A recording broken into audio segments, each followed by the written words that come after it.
Jesus really did walk the earth. He healed the lame man, the blind, the deaf, the mute. He healed leprosy. He fed the 5,000 with just a few loaves and fishes. He walked on the water. He calmed the storm. He healed the young, the old, women, men, those who loved him and those who didn't even know him. He demonstrated power over sickness, nature, and even death. He rose from the dead and still lives today. Come see where it happened. Let's go to Israel.com.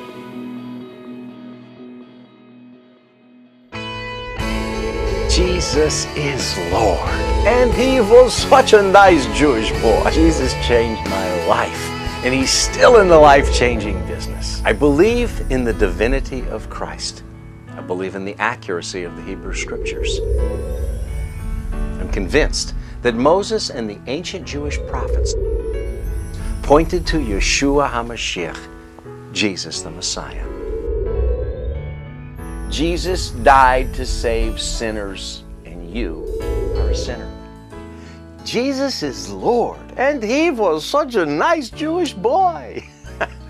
I love saying that. Shalom and welcome to CrossTalk. My name is Randy Weiss, and I really believe this stuff. Jesus is Lord. And yes, he really was a nice Jewish boy. Now, I must ask your forgiveness in advance for what's going to happen in this program. I want to tell you about some bold-faced lies, and I'll also talk about recent events in Israel that I find to be very, very troublesome. Many of you will likely disagree with my conclusions. All I can do is ask for your attention and hope that when this is over, we can at least be friends. Now, since this will stir up some controversy, I want to let you know how you can tell me off or prod me on. I do read all of my mail, and this program will cause some angry listeners to make their views known. I'll probably read some of your comments on air in the future, so please try to limit the four-letter words. If you love Israel, or if you hate Israel. If you love the Jewish people, or if you hate us. I want to hear from you after you hear from me in this program. You can write to me, Randy Weiss at CrossTalk, P.O. Box 2528, Cedar Hill, Texas 75106, USA. I'll repeat that in a moment in case you didn't get it. Now, since this is going to be about Israeli politics and what I believe to be some errant views held by some Jewish liberals, you might as well write my contact information down early so you can send your comments. Whether you love us or hate us, my website is www.crosstalk.org. You can also message me on Facebook. And once again, since it is not always easy to catch the mailing address, write to me at CrossTalk, P.O. Box 2528, Cedar Hill, Texas 75106, USA. And I want to thank you in advance for joining in this discussion. Jesus is Lord, and he was such a nice Jewish boy. I got to tell you, some folks even get aggravated just because I say that. Nevertheless, since this episode will turn our attention to Israeli politics, I want to point out a forgotten truth about politics that was summed up by another nice Jewish boy. His name was Benjamin Disraeli. Twice, Disraeli served as Prime Minister of England, and being of Jewish heritage, he was the only man who could have made such a claim to fame. He said, there are three kinds of lies. Lies, damn lies, and statistics. This 19th century British statesman understood what some modern liberal Israeli Jews have ignored. To make matters worse, our enemies understand another concept of politics and the press, usually misattributed to Hitler or his propaganda minister Joseph Goebbels. Whatever, whoever, why ever it was written, the practice seems to have worked for our enemies. As the saying goes, if you repeat a lie often enough, it becomes the truth. The Palestinian cause for statehood is being won in the world through just such misinformation. Lies, damn lies, and statistics, better known as propaganda and trumped-up news stories. The purpose of this presentation is to make sure that my audience understands that at the same time our enemies are poisoning the well of the world's ink, simultaneously the security of Israel's citizens is being lost through a house divided. Israel is a house divided. This should not be. Why must it be a foregone conclusion that an independent Palestinian state must be created within the current boundaries of modern Israel? Does it strike you as troublesome that since 2001, Palestinian terrorists have fired more than 12,000 rockets aimed at Israeli cities? I got to ask you, are you concerned that thanks to Iranian weaponry smuggled through Egyptian tunnels, Hamas now has the capability of striking deep into Tel Aviv, putting a civilian population of more than 3 million Israeli citizens at risk? It seems to me that the actions of terrorists firing rockets at innocent civilian centers in Israel must be condemned, not rewarded. You know, there would be international outcry if Muslims fired on Chicago, Paris, or Brussels. Is most of the world silent about these attacks because it's only Jews in Israel who are threatened? Why is this uncivilized behavior justified by so-called civilized peoples? And who has any right to condemn Israel for defending its citizens against Islamic terrorism? Certainly not any of us in America who have powerless, friendly nations to our north and south borders, and we've got comfortably wide oceans at our east and west borders. Unlike Israel, our enemies do not pummel us with rocket fire and suicide bombers. Before anyone accuses me of racism, I want to declare I do not hate Muslims. And I believe that Jesus would have us reach out to Islam with truth and love. In fact, I've worked diligently to produce many TV programs in Arabic, and we have broadcast them across the Middle East on Arabic language satellite networks. I love Muslims. I want to remind my Islamic friends that Jesus was willing to die to achieve his goals on the cross, whereas Muhammad was willing to kill instead. Do we want the love shown from Calvary or the sword wielded from Mecca? The contrast is stark. Maybe that is why Islam denies that Jesus died on a cross. But I don't want to continue talking about religion. I want to discuss the other taboo dinner topic. I want to talk about politics. The entire world knows that the basis of the 2009 Gaza war was to stop Palestinian rockets from raining on Jewish communities. Somehow, from the very moment that Israel retaliated, Palestinian PR experts manipulated world opinion by spreading exaggerated stories of civilian deaths and alleged wanton killings by Israeli soldiers. Such lies are a constant component in the Palestinian myth. Yet the myth is propagated by what can only be an ongoing partnership with the international press, who endlessly reported massive casualties during Israel's response. Even the United Nations reported unmitigated garbage about the events. But since the alleged statistics came from the UN, it was accepted as truth instead of the pathetic claptrap intended only to enrage the world against Israel. And due to a distinct Palestinian bias, the press peppered the gumbo about the Gaza war by declaring that 2/3 of the dead were innocent civilians. I got to point out that reliable estimates from credible sources indicate that the short war resulted in far fewer deaths than attributed by most international sources. And furthermore, 2/3 of those killed during the battles have been correctly identified as Palestinian terrorists. This was confirmed by reputable sources, but ignored by the press. An independent survey by the Interdisciplinary Center came to the same conclusions, noting that such a ratio in a crowded urban area where terrorists use civilians as human shields is evidence of a very high ethical code in the Israeli army. And it's true. The Israeli army goes so far out of its way to protect the innocent that they end up putting their own troops in harm's way. One must wonder how the UN can ignore the violence of Palestinian terrorists who use mosques to store weapons and explosives. How can the press close their eyes to Hamas murderers hiding in schools and intentionally drawing fire into civilian dwellings by launching attacks against Israeli soldiers from the inside of homes of non-combatants? This is where their fodder for staged videos of alleged Israeli aggression against civilians is produced.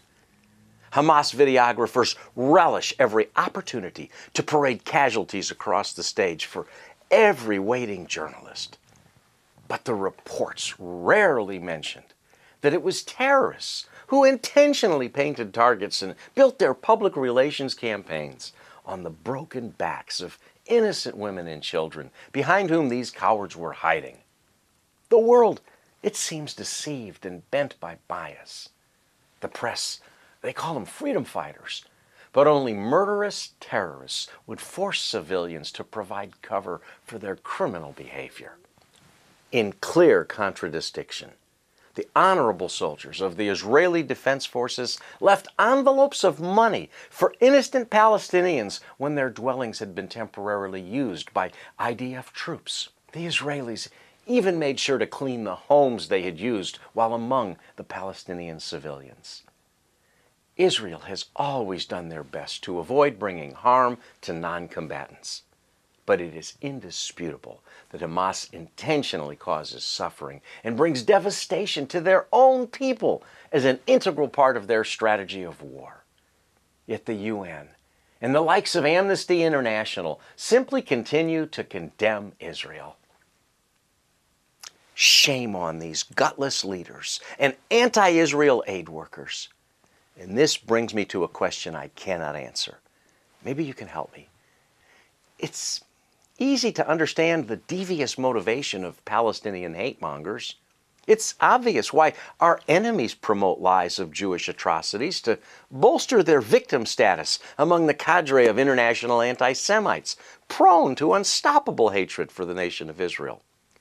But somehow, what I can't understand is why some Jews so easily mimic that same demented behavior. I ask this as a Jew. Can we be so liberal that we must hate ourselves? Israel has become a house divided. How do we unite so we can stand? I'll be back in a moment, but I want to make sure you know how you can get a free subscription to an informative magazine called Israel Today. I want you to know the real news from on the ground in Israel, and it can be yours for free. Please stay tuned. Jesus really did walk the earth. He healed the lame man, the blind, the deaf, the mute. He healed leprosy. He fed the 5,000 with just a few loaves and fishes. He walked on the water. He calmed the storm. He healed the young, the old, women, men, those who loved him, and those who didn't even know him. He demonstrated power over sickness, nature, and even death. He rose from the dead and still lives today. Come see where it happened. Let's go to Israel.com.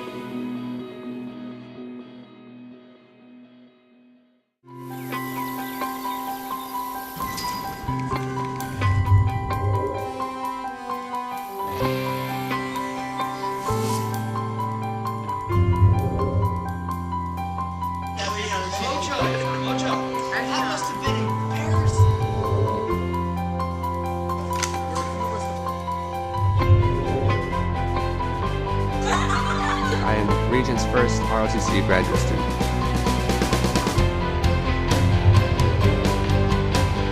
More dynamic, less time. Jagged. This one is what? That's what you're doing, college. You experiment with food.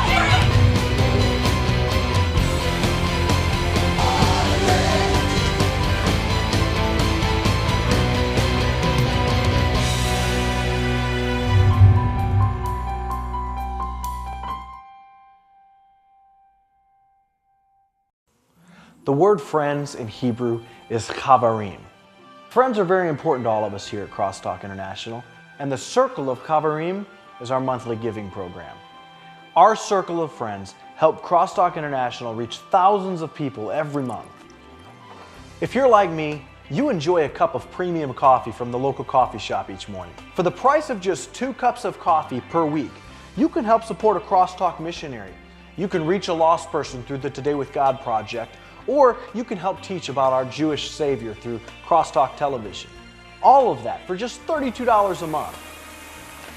It gets even better. We'll send you our very own CrossTalk blend of coffee each month just to say thanks for helping the ministry. Give us a call at 1-800-688-3422 or visit us on the web at www.crosstalk.org/coffee. Join the Circle of Chavarim. Okay, tough question. Why do so many of my own people lash out against Israel? And more troublesome, why do some Israeli Jews promote the same poison? The dribble spewed by some left-wing Israeli publications is wretched.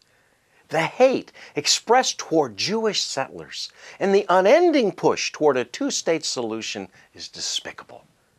And the doves in Israel's Knesset, they may be the most troubling.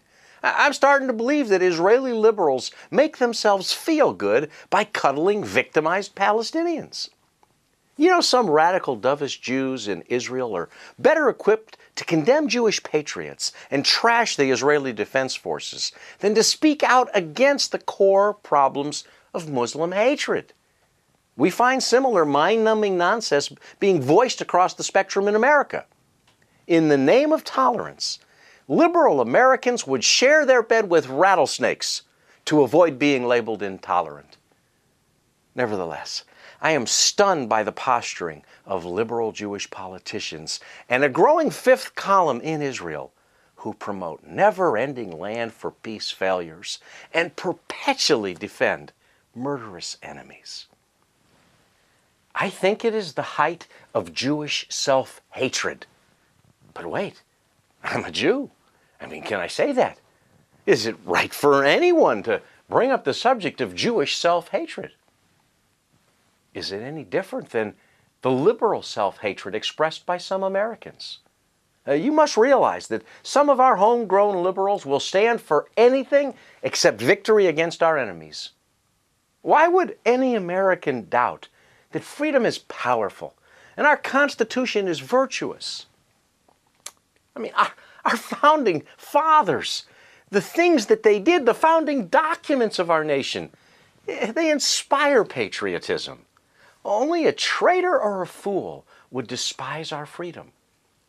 If liberal leaders in Washington, liberal Jews anywhere, or blinded world leaders who hate Israel give victories to the enemies of the Jews, it marks the end of Israel as we know it. Victory for our enemies is the eradication of our existence. That's the sworn goal of the enemies who surround Israel and those who live within its borders. And if a two-state solution is granted, or if the land is given away, we must realize it is land that would best be used for Israel's defensible borders. Seems to me that someone should be tried for treason. Many calling for such a two-state solution in the name of peace would even rob Israel of its heartland and split the very capital city in their effort to destroy Israel's heart. As Christians, it's easy to say that we're supposed to love our enemies and turn the other cheek. I mean, I can't dispute the injunctions of Jesus, but the Jewish liberals in Israel are not following Jesus. They're not... I mean, let's face it, they're following a misguided desire to pacify their enemies when the nation of Israel would be much better served to win the war on the ground instead of mindlessly losing the war in the press. I just don't understand it. Now, to their credit, the tolerance and grace shown by some Israeli liberals toward our Palestinian enemies would be admirable if tolerance and grace were all that our enemies demanded for a lasting peace. But Islamic terrorists and Palestinian politicians within Israel, they demand more. Who really believes peace is possible if the Palestinians and much of the Arab world remain dedicated to driving the Jews into the sea? Ignoring that fact while giving away precious Jewish land in exchange for false promises of peace is political suicide, military ignorance, and biblical indifference. The very idea transcends the naivete of the most self-hating Jewish liberal. Yet many would split the nation if given the chance. We've already given away the West Bank and Gaza. It's still, we have no peace. I'm out of time, but before I close, I must ask 3 questions. Please call or write to me with your answers. I'm waiting for your comments. Write to me at CrossTalk, P.O. Box 2528, Cedar Hill, Texas 75106, USA, or send them to my website, www.crosstalk.org. Now, these questions may seem rhetorical, but if you have a serious response, send it today. And remember, I want you to request a free subscription to the Israel Today magazine. So here I go. To those of you who are willing to give away additional portions of Jerusalem, Judea, or Samaria, I ask the following 3 questions. Besides getting a modicum of short-lived praise by those who hate us anyway, what would we really achieve that would help the Jewish people thrive and inherit the promises of God? Think about it. Number 2. Besides making it easier for our enemies to organize their military units and lob rockets into our cities, what would we really gain by dismantling more Jewish settlements? And third, besides brief praise and a few short-lived headlines honoring Israel for succumbing to peace, what would we gain by another unilateral reduction of our geography? Now please, just don't even bother answering how it will help our enemies destroy my people or subjugate more of their own people. They already oppress everyone under their control. I prefer to let our enemies figure out their plans without the help of the free world. And in conclusion, I guess it must also be asked, what will be left to give in exchange next for peace? You know, it's got to be realized that more is not enough when everything is what our enemies are after. The terrorist Yasser Arafat was given a Nobel Peace Prize, but is there peace? Maybe a posthumous Nobel Prize would be given to the dead Jews of Israel after we become a mere footnote on the future maps of the victorious Arab world. But I do not think so. The United Nations and most of the world would quietly rejoice at our demise. And at this juncture, I wonder if America might even attend the celebration. Who knows? I'm even sorry to say that, but it's a deep concern I have in my heart. And as I say shalom to you, I ask an even bigger question to my own people. Does Jewish tolerance come at too high a price? I think it might. Perhaps we should let the rest of the world corner the market on tolerance. They already hate the Jews. You know, tolerance is the new commodity to be traded on the open market of liberalism. Tolerance is the new currency of love. Tolerance, even at the price of self-preservation, is what the New World Order expects. Tolerance is the new standard by which behavior is judged. Somehow you got to get this. Tolerance is certainly what a one-world government would demand, unless the request is from a Jewish settler in Israel or a follower of Jesus almost anywhere. Maybe that is why I think tolerance is overrated. I'm convinced that neither the fundamental principles of radical Islam nor the charter of the Palestinian people, their leadership, can permit peace with Israel or Jews to live in freedom. Who are these terrorists that presume to define tolerance?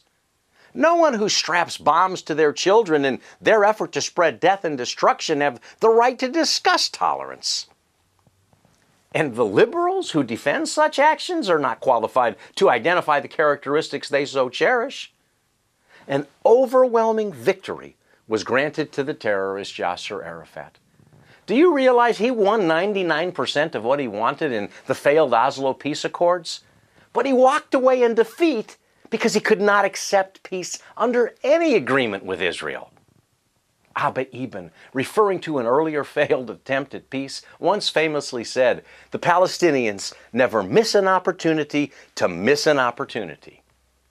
I believe I know the reason why this is true. But before I tell you, please do not miss your opportunity to learn more about Israel from the perspective of Jewish believers who inhabit the land. My dear friend, Aviel Schneider, is the senior editor of a magazine called Israel Today. I want to give you a free subscription to my friend's magazine. Call 1-800-688-3422. You can write to me, CrossTalk, P.O. Box 2528, Cedar Hill, Texas 75106, USA. Or send me your request through the website, www.crosstalk.org. Again, from anywhere in the U.S. or Canada, call toll-free, 800-688-3422. Now, as I say shalom to you, be aware I am offering peace and a salutation. But as I leave, I will tell you why I believe that when it comes to peace, the Palestinians will continue never missing an opportunity to miss an opportunity. There's only one real reason. It is because they are intolerant and they do not want peace. The militant leaders who rule the Palestinians want to erase Jews and Judaism from the entire Middle East, where they believe Islam should dominate without a trace of infidel influence. May their prayers never be answered until they call upon the Prince of Peace, who alone will bring forgiveness and freedom to all who bend the knee and declare the lordship of the God of Israel over every soul who finds peace in the Messiah. His name is Jesus. And my name is Randy Weiss. Next time here at Crosstalk, I'll conclude my comments about liberal Jewish self-hatred. Changing the odds. That's what it's about. Changing the odds in a house divided. And I believe I will finally be able to explain an obscure word of prophecy from Ezekiel. Till then, shalom and God bless you.